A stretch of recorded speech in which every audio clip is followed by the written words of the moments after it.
Hello! Magandang araw po sa ating lahat. Magandang umaga, tanghali o gabi. Welcome back to my channel, guys. At syempre, guys, may bago tayong ire-reaction ngayon. Ang re-reaction natin ay ang vlog ni Kuya Bal Santos Matubang na kung saan ay ang kalagayan ni Bina Morales. So, sana po ay nakasubscribe kayo kay Kuya Bal. At syempre guys, support na rin natin ang kanyang mga uploads. At syempre kay Kalinga Prab at Ate Edna and Jack Tapia Matubang. So, shoutout po kay Ma'am Marie Pineda, Kuya Potpot Vlogs. Kay Kuya Ernesto Palermo, ayan, shoutout po.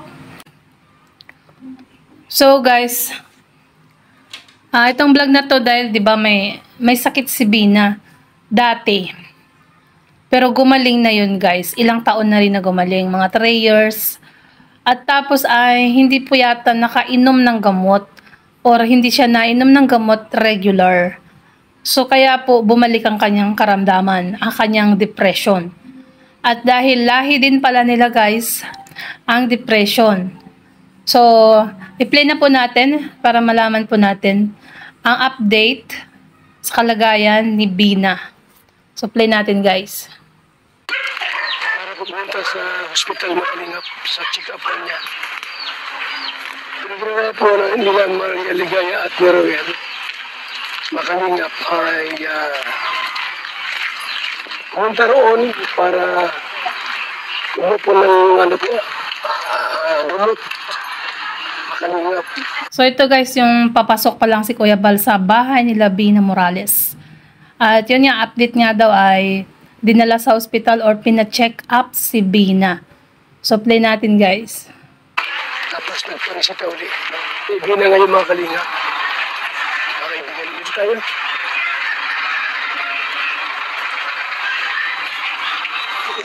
So, yung harapan niyan guys, ang sari-sari store ni Bina. Na pinagawa din yan ni Kuya Bal noon. So, kaso, na-bankrupt. Parang parang dyan yata galing or dyan siya na-depress. Ewan ko lang kung ano nangyari. But wala nang laman. At mukhang baka dyan pa nag-umpisa, no? Mga kasulid.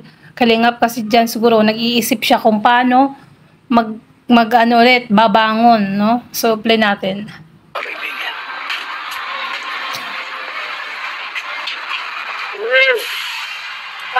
May mga siksik rito Mga siksik dito. Ay, kumusta? So may mga mga kabisita si nanay, mga nagmamarites siguro. Or mga kausap niya pagtanghali. Kasi ganun din kami dito. Pag wala kaming ginagawa sa loob ng bahay, pupunta kami sa auntie ko. Doon kami nag-usap-usap or nagmamaritisan. Parang ginagawa din nila dyan. Oh. So play natin guys. Well, so ano update ang balita kay Bina? Sabi daw po ng doktor ito po Sabi ng doktor? Sabi ng doktor? Umaga tanghali hapon. Ay, umaga tanghali gabi daw po paingin ng gamot. Pag sa 2 linggo po, pag may may improvement, tuloy-tuloy na po. Tuloy-tuloy. So 3 times a day ang pag-inom ni Bina guys. So dapat ay laging nandiyan ang kanyang kapatid para namomonitor yung pag-inom na niyang gamot. Para tuluyan na siyang gumaling ulit kasi talagang bumalik yung depression niya na alam niya yung ugali niya dati guys doon sa dati nilang bahay. Na tulog lang ng tulog yan at hindi nalabas. Kakain, tas matutulog. Ganun din eh. Nung unang-unang nakita ko si Bina doon sa vlog ni Kuya Bal, ganun ang ginagawa.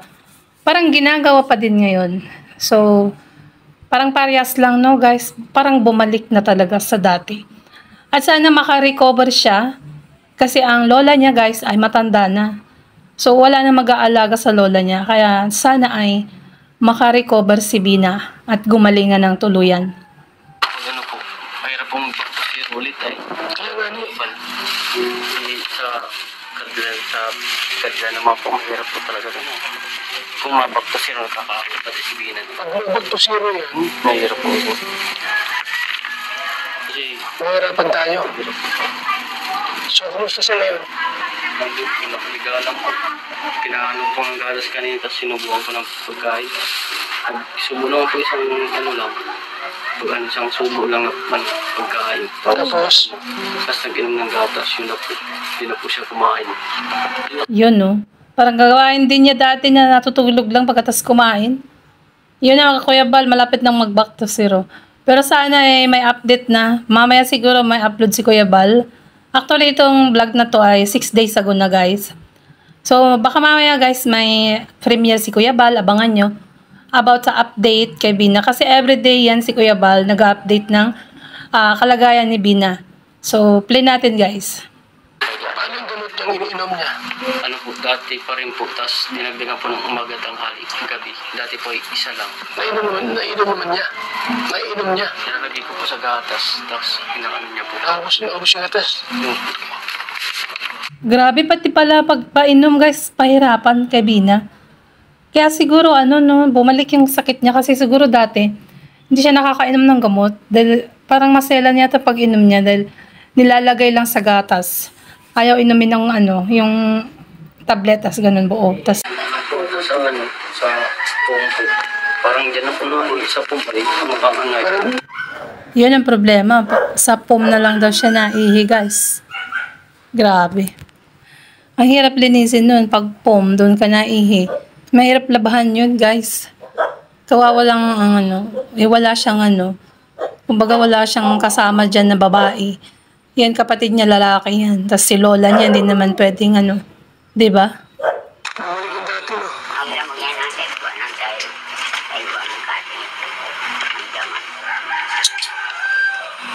Mabataas lang po siya. Sa higda po sa kutsun. Bakit kaya, Kuya Bal, hindi mo, bakit kaya hindi na lang nila diaperan muna, no? Diaper. Para, pag ako nari siya tatai dun muna. At para madali lang linisan. Kasi kung dyan na ihi, tas dyan na rin na pupo.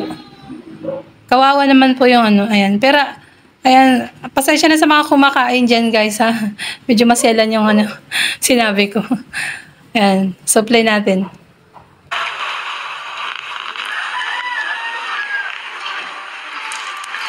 Kung wala ganito, may gamot nang iniinom. Opo, tapos pagkain po. Naanong po ng pagkain. Nakain naman po, kahapon po nagparakain yan eh. Tapos, Binigyan po ng pagkain. hindi na siya naliligo, hindi na. Hindi po. Ilang araw na. Simula po nung yung nagbumukmok na po siya. Hala ka, ilang araw na palang din naliligo, guys. Tapos, dyan na rin naiit, saka nagbawas. Ayan, paano yan, Lola? Kawawa naman si Lola, oh. Kaya hindi na yata nataba si Lola at saka si kuya niya, yung si Ruel. Sa problema din kay Vina Morales, guys. Yun po, di na po nagliligo. Di na po di na po ata sa may short niya. So, nagbibihis. Wala po. Naku, nakakawa talaga na doon na lang naihi sa shorts. Ruel, bili ka na ng diaper o yung pangmatanda. Basta may diaper naman na pangmatanda, di ba? Kung gusto niyang isuot, yun lang problema. Ang problema pag ayaw isuot ni Bina Morales yun, naku, wala tayong magagawa. Hindi siya pwede inisan. Pwede po yung mapatulong po ako dun sa babae din pumaga. Sa asawa mo, hindi pwede siya. Takot. Takot po sa asawa ko. Takot sa asawa mo. Takot po. Ako din, matatakot din ako dyan. Baka mamaya bigla akong suntukin. O, diba? Kasi syempre malakas yan si Bina eh. Malaki katawan. Takot yung kaklose na. Sino kaklose niya dito? Si Ate Pipo, taga dun. Si Ate Pipo. Nakasap mo na, hindi pa. Kakausapin ko po mamaya pag po, mabilisan to, tapos mapaliguan. Tama. Yung kung sino yung lagi niyang nakakausap, yun ang pwedeng tumulong para maglinis kay Bina or mapaliguan. Ayan. Kasi kawawa nga naman, guys. Ilang araw nang dinaliligo. Tapos naihi pa sa kanyang shorts. So sabi ng doktor, obserbahan Sa 2 weeks po, September 1 po, check up ulit. 2 weeks. Opo. Sa September September 1, check up ulit. ulit po para Okay. maano po ng doktor kung anong improvement po kay Bina. Tama. September 1, so next week, guys. Malapit na sa Friday na yata yung 1. Tama ba ako? So, abangan natin ang update. Syempre, at everyday naman ay nag-update yan si Kuya Bal. So, lagi nating panoorin ang kanyang premiere. So, play natin, guys. Ano po po, yung katawan, gumaling po. Ngayon, pag gising mo pa, ano ginagawa rito? Pag nagising siya. Nakahiga siya ng magdamag, nakahiga. Tapos, dumana ako dyan sa ako sa inyo, tapos manana ako sumapayo. Yun, oh. So, yan ang lola ni Bina. Sa mga hindi nakakakilala, guys. At syempre, matanda na rin si lola. At hindi naman na pwedeng, dapat si Bina yung nag-aalaga sa kanyang lola. Pero, baliktad po. Dahil si lola ang nag-aalaga pa rin kay Bina. Dahil nga sa kanyang karamdaman. So, ayan nga, sabi ng lola ay, dyan lang daw sa may salas at magdamag. Maghapon na nakahiga lang. Ayan. So, nung nakita nyo yung vlog ni, Mr. Ben Tiboy, doon nag-umpisa yun na, di ba, kain ka na Bina, sabi niya doon. At nakikita nyo naman na tumitingin-tingin sa ganon. Tapos, nagsa-sign of the cross, tapos hindi naman kakain. Tapos, yung damit niya, guys, basang-basa. Siguro dahil, ano na siya noon, nag-uumpisa na yung depression niya noon. Pero nakakausap pa naman. Actually, unang pagpunta ni Kuya Bal dyan, nakausap pa niya si Bina, guys. Pero, pagdating ng mga ilang araw, wala na. Hindi na siya gaano lumalabas. Pupul mo na lang ng kumot yan ka. Kasi na dati na lumalabas, no? At na pintuhan. Ito sa kaibigan niya po. Ngayon po, hindi na nakalabas ay ano po, sa 10 days na kung hindi nakalabas. Bakit? Tindis na nandun, nasa loob lang. Opo. Simula po nung ano, dito siya sa may sala. Nakaupo. Saan? Dito lang? Opo, nung dati po dito Dati. basa-basa po. Baka nalamigan din na naman ang kanyang katawan, Kuya Bal. Kasi basa-basa siya, tapos dinodubli lang yung damit. Kasi ang lamig, nakakaano talaga yan, pupuntahan sa utak. Tama ba ako, guys? Kaya baka ganun ang nangyari. O tapos sa sobrang pag-iisip na rin, stress, depress. Kasi nga 'di ba, wala siyang pamilya, wala siyang anak, wala siyang asawa. Siguro lahat 'yun pumasok sa utak niya, isipan at kung ano-ano napunta. Kaya ganun. So mahirap, no, guys? Pag may ganyan ka tapos tawag dito namana pa niya sa nanay niya yung sakit na 'yun. Doon na pang port, siya nag-stay sa loob ng port. Hindi na po nakalabas. Binibigyan ko na lang po ng pagkain, tapos gamot na may gatas po. Para po makainin. Hindi mo nagwawala rito. Nag-iingay din naman. Hindi naman po. Tahimik lang. Kalma naman po. Kalma naman. Siya nang iingay. Hindi mo nag-iingay. Ano lang po sa kanya yan, pag ayaw niya po. Talagang ayaw po. Yung kunyari, bubuhatin at makain. Ayaw niya. Ayaw niya po. Nagalit. Nakain mo po kahit nakahiga. Sinusubukan ko po nakain. Kahit Ang gusto niya nakahiga lang siyang kakain. Ang problema doon, Kuya Roel, yung pagkain niya mapupunta sa utak. sabi ng kasi, mga matatanda, pag kumakain na nakahiga, yung pagkain mapupunta sa ulo. Ganun eh. Pero ganun siya pala, nakahiga, kumakain. Paano yun? Paano mo mangunguya yung pagkain, malulunok, nakahiga ka? O diba, grabe si Bina, no? So, ang kanyang nakakaramdaman, nakakaawa. Pag-isipin mo talaga, nakakaawa sila, guys. nakahiga. Sabi ko, bumangon. Kaya di ko na pumipilit kung bumangon. Yung subukan ko lang po ng pagkain. Tapos pinapanood ko yung gatas. Buti, matyaga ang kapatid, no? Kasi dalawa lang silang yung magkapatid na, talagang puro. Kasi yung ibang kapatid daw nila, guys, kapatid lang nila sa tatay. Kasi nag-asawa ng ibang tatay nila. So, nasa ibang lugar ang mga yon. So, play natin guys. So, yung gamot na yun na iniinom, obserbahan ng 2 linggo. Opo, sabi po ng doktor. Sabi ng 2 weeks doktor. daw po. 2 weeks. Kung ano daw pong improvement sa 2 weeks pag ano po, pagbalik ng September 1. Tsaka po ulit ng check up. Ang problema, hindi madala sa ospital. Ako, yun lang.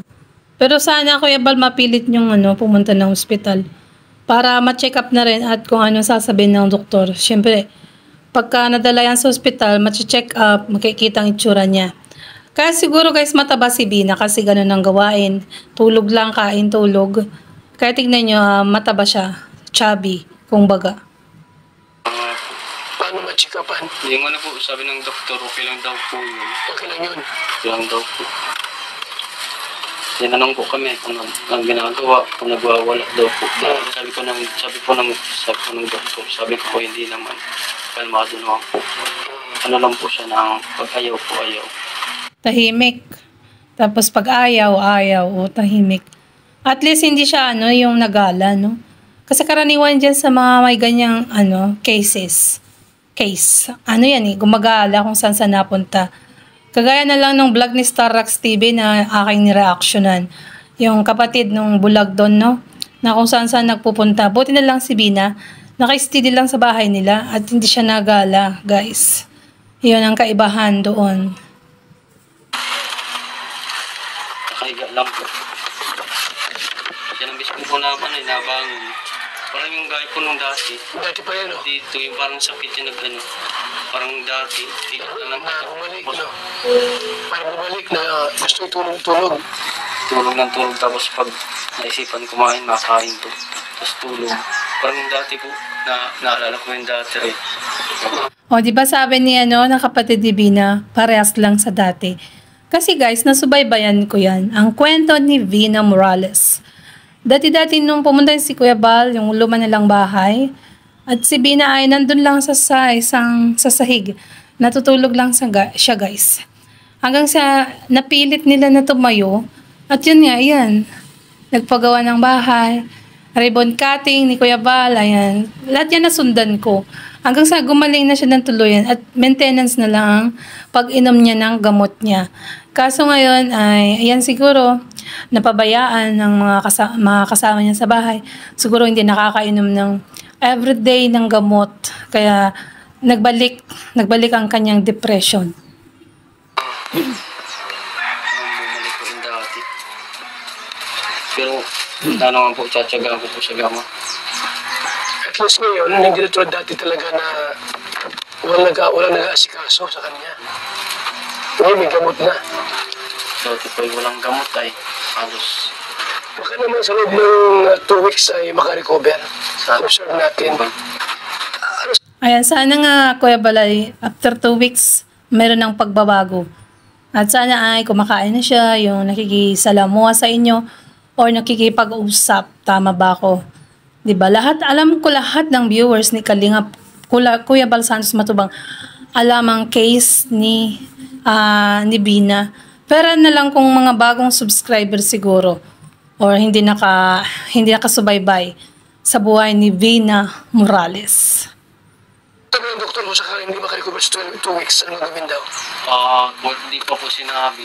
Pagkatapos na lang po ng 2 weeks siguro, sasabihin ng decision po ng doktor kung anong magandang gawin po. After 2 weeks. After 2 weeks, improvement po siguro. So, pag isang araw ngayon. Pang araw po ngayon. September 1 pang balik na. Tama, September 1 pang 2 weeks niya na. Kasi 6 days na ang vlog na to ni Kuya Kalingap Bal Santos Matubang. So malalaman natin ng September 1 kung ang kalagayan ni Bina ay may pagbabago. So i-update kayo guys, subscribe kayo kay Kuya Bal Santos Matubang para malaman nyo ang kalagayan ni Bina Morales. Ayan. Balik ka September 1. Sana nga po, gumaling na po eh.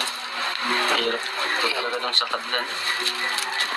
Ay, sa kanila hindi pwede kasi Ano po doon sa baliw talaga yun. lahat ng pasyente po doon nag-aakyatan sa rehas mga lalaki, mga babae. Gustong tumakas. Mga na yun, yung mga pasyente doon. Sobrang kabaliwan na yun kasi kung yung mga umaakyat na sa pader at nagwawalan. Nako po, mas lalong lalala si Bina pag doon dinala. Kaya dyan na lang siya, sana ay laging bantayan ni Ruel para maobserbahan ang kalagayan ng kanyang kapatid. Ako yung iba nag-uupad. Urubad po doon. Wala nagbabantay rin, wala nagbabantay. Yung wala pong nagbabantay, parang doon lang sa Pabayaan na lang. tabaya pagbantay mo pa. Yung iba, Grabe pala ang may sakit na ganyan, no? Ayan. Grabe naman. Pagka talagang hindi naagapan agad. Kaya kailangan gumaling si Bina para hindi magaya sa mga ganun na pasyente na talagang na mental hospital na dinala. At doon iniiwan ng mga pamilya na walang mag-alaga. kung may bantay po. Sana ay gumaling si Bina. At tapos may resita na. May mga po sa ano ay, So, ano na ng gamot ngayon? opo, dinagdagan ko po yung gamot. Hanggang Tulog sa buhay ngayon dito. Oh, ayan, at least may reseta na. At sana, Ruel, huwag mong iwala ang reseta. Para pag maubos ang gamot, ay mayroon kang ipapakita sa drugstore. Kasi yun ang importante dyan, di ba? Pag walang reseta, hindi ka bibigyan. Lalo yung mga gamot ng pang-anti-depression. Parang medyo, maselan. Kaya lang dyan. So, mga kalingap. Tulog lang dito si Bina.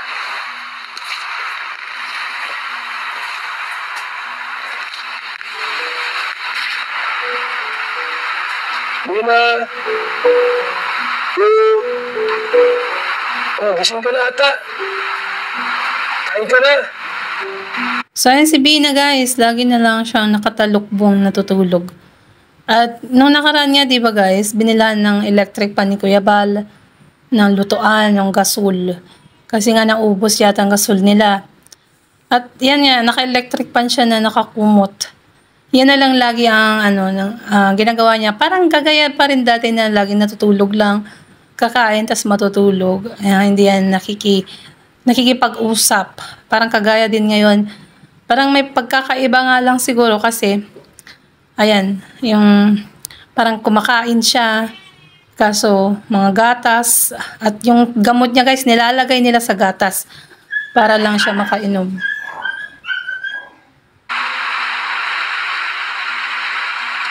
So, lagi na siyang mga kalingap. At syempre, doon na rin yan nabawas. So, kawawa talaga. Grabe, no? Kasi kung mainit pang katawan niya na eh. Maganda kung makausap natin na kasi muna at mag-aalaga. Sa kausapin ko po mga Sino kayo wala? wala po kasi po may alaga po sa mga bata, yung mga apo. Ngayon, pagkatapos nito, uwi na lang siya. Opo. At sa mga paliguan, mahalagaan, mga binisan. Opo. At Yan. So, tama, Kuya Bal, na dun sa ka-close niya na ipapalinis si Bina or siya magbibihis, siyempre kailangan pa rin ng alalay dahil mabigat nga si Bina. So, sana, Bina, ay magpagaling ka. Huwag mo isipin ang problema. Dapat ang problema ang mag-iisip sa'yo. At syempre ngayon, andyan na si Kuya Bal na tutulong sa inyo. Sana ay, tulungan mo ang sarili mo. Hindi, di ba? Tama ba ako? Kailangan mag-isip din siya na lalaban ako, labanan ko ang sakit ko. Kailangan ganun din siya mag-isip. Pero syempre, hindi natin kasi hawak yung utak niya guys. Dahil sa sobrang pagka-depress, siguro kung ano-ano ang nasa isip niya. So sana po ay natulungan talaga siya. At buti na lang, andyan si Kuya Bal Santos Matubang. At kung hindi ka pa nakasubscribe kay Kuya Bal Santos Matubang, click, ayan, search mo. Ilalagay ko siya sa description guys, ang link ng video na to. Para mapuntahan mo ang video ni Kuya Bal. Ang full video ay ilalagay natin sa description. At syempre guys, huwag mo kalimutan mag-subscribe kay Kuya Bal Santos Matubang, Kalinga Prab, at Edna, at sa lahat ng kanilang kasamahan. At syempre guys, sa akin din, don't forget to subscribe, Imrita Sario, at sana guys, Don't skip my ads. Thank you. God bless everyone, and to God be all the glory. Bye.